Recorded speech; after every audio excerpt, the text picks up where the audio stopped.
جی نہیں کہنا چاہیے، مسلمان کو اپنے آپ کو کیا ضرورت ہے دیوبندی کی دھوم لگانے کی، سیدھے سیدھے مسلمان بن کے رہو. پبلک نے خود ہی بریلویوں سے فرق کرنے کے لیے جو ان رسومات کو فالو نہیں کرتے ان کو پبلک دیوبندی کہتی ہے.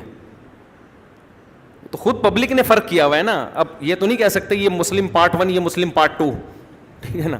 بھائی وہ بریلی کے تھے تو ان کو بریلوی کہنا شروع کر دیا، یہ دیوبند کے تھے تو ان کے جو مکاتب ان نظریے سے متفق ہیں ان کو لوگوں نے دیوبند کہنا چاہیے. پبلک نے نام دیا، یہ علماء نے نہیں رکھا نام.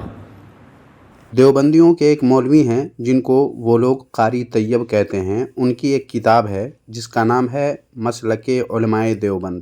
اس کتاب کے صفحہ نمبر 5 پر دیکھیں، یوسف بنوری دیوبندی لکھتے ہیں، جیسا کہ آپ خود بھی پڑھ سکتے ہیں، کہ اکابر دیوبند کا مسلک وہی رہا جو حضرت امام ربانی مجدد الفسانی اور شاہ ولی اللہ دہلوی اور حضرت شاہ عبدالعزیز دہلوی کا تھا. لیکن سامعین و ناظرین، کیا واقعی دیوبندیوں کا وہی مسلک ہے جو ان حضرات کا تھا؟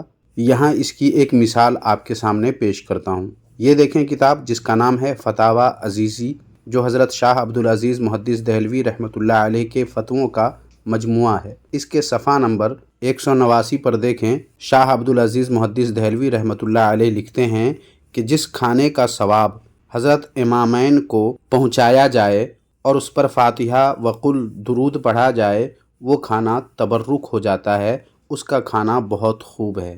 سامعین محترم، حضرت شاہ عبدالعزیز دہلوی رحمۃ اللہ علیہ کے اس فتوے سے معلوم ہوا کہ جس کھانے پر فاتحہ وقل یعنی قرآن مجید اور درود پڑھا جائے وہ کھانا تبرک ہو جاتا ہے اور اس کا کھانا بہت خوب ہے.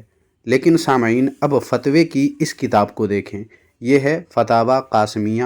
اس کی جلد سوم کے صفحہ نمبر 285 پر دیکھیں دیوبندی مفتی نے کیا لکھا ہے. لکھا ہے، جیسا کہ آپ خود بھی پڑھ سکتے ہیں، کہ ہمارے اکابر اہل سنت والجماعت نے کھانے پر قرآن کریم پڑھنے کو بے ادبی تصور کیا ہے.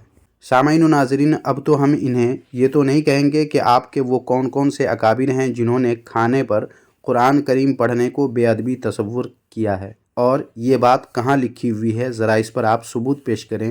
میں ہرگز بھی ان لوگوں سے یہ نہیں کہوں گا، بلکہ میں تو یہ کہوں گا کہ اس دیوبندی مفتی نے ثابت کر دیا کہ ہم دیوبندی اس مذہب کے ماننے والے لوگ ہیں جن کے اکابر کھانے پر قرآن کریم پڑھنے کو بے ادبی سمجھتے ہیں. اگر یہ لوگ واقعی شاہ ولی اللہ دہلوی یا شاہ عبدالعزیز دہلوی رحمہم اللہ کے مسلک پر ہوتے تو شاہ عبدالعزیز دہلوی رحمۃ اللہ علیہ کی طرح ان دیوبندیوں کے نزدیک بھی جس کھانے پر قرآن کریم پڑھا جائے وہ متبرک ہو جاتا. لیکن دیوبندی تو اسے بے ادبی سمجھتے ہیں، لہٰذا ثابت ہوا کہ دیوبندی شاہ عبدالعزیز محدث دہلوی رحمۃ اللہ علیہ کے مسلک پر ہرگز بھی نہیں ہیں، یا پھر یوسف بنوری یا شبیر احمد قاسمی، ان دونوں دیوبندیوں میں سے کوئی ایک ضرور جھوٹ لکھ کر لوگوں کو دھوکہ دینے کی جسارت کی ہے. ویسے سامعین و ناظرین، اس تعلق سے آپ کیا کہتے ہیں؟ کمنٹ باکس میں ضرور لکھیں، اور ویڈیو لائک کر کے شیئر بھی لازمی کر دیں. جزاک اللہ خیرہ.